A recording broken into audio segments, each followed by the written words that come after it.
A dad was putting his son to sleep, and the son asks him, "Hey dad, why is there night?"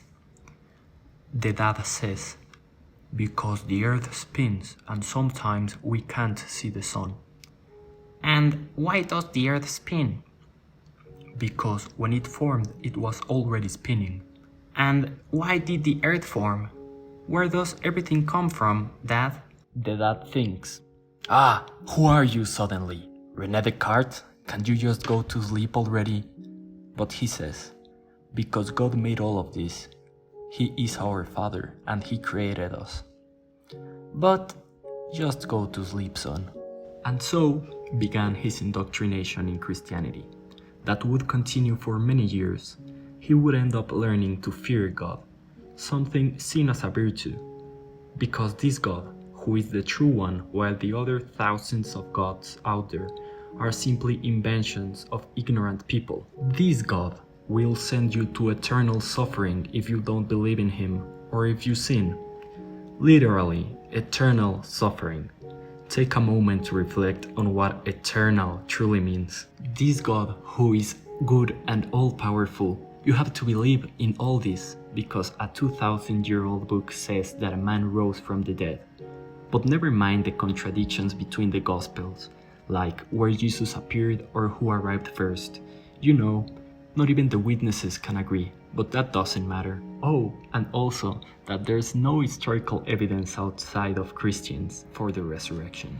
I am sure some of you don't like what I am saying, but for you, I want just for 1 minute to forget the church, forget religion, forget everything, and just imagine, what would you think if the government told us today, "You know what? If you do wrong, you'll suffer for all eternity. But don't worry, we have a solution for you. Just pay for a confession. Tell some of our politicians your sins. And voila, forgiven." Because that's how confession started. You know, the church started wars, was corrupt, and was so powerful it could conquer countries without even going to war.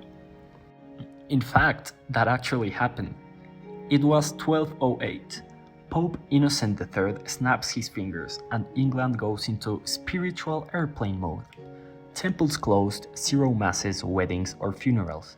6 years of blackout make King John crack under popular pressure, and in 1213 he hands over his crown and gets it back as a tenant of St. Peter, paying annual rent to the Pope.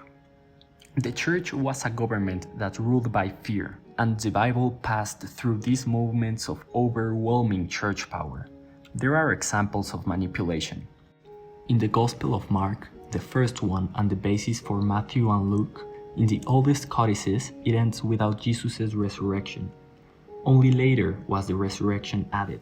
Another example is John, with the famous scene of the prostitute, when Jesus says, "He who is without sin cast the first stone." The oldest papyrus doesn't show this scene. And like this, there are many other examples. So, we're left asking, how much of what we read is actually true? You know, I'm not arguing against the existence of God.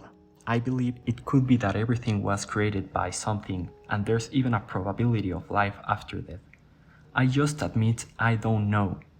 Thousands of religions have existed in history and older people have faithfully believed in their gods. For example, the Nordics have stories of how Thor burst into farms, roasted and then revived his goats in front of a farmer.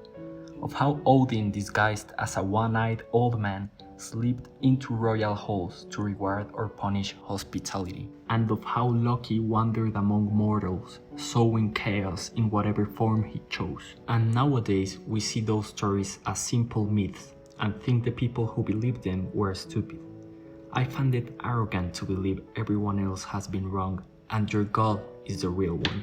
So I invite you to reflect, to stop fearing God, and to live a good life for what it is, not for a myth someone tells you.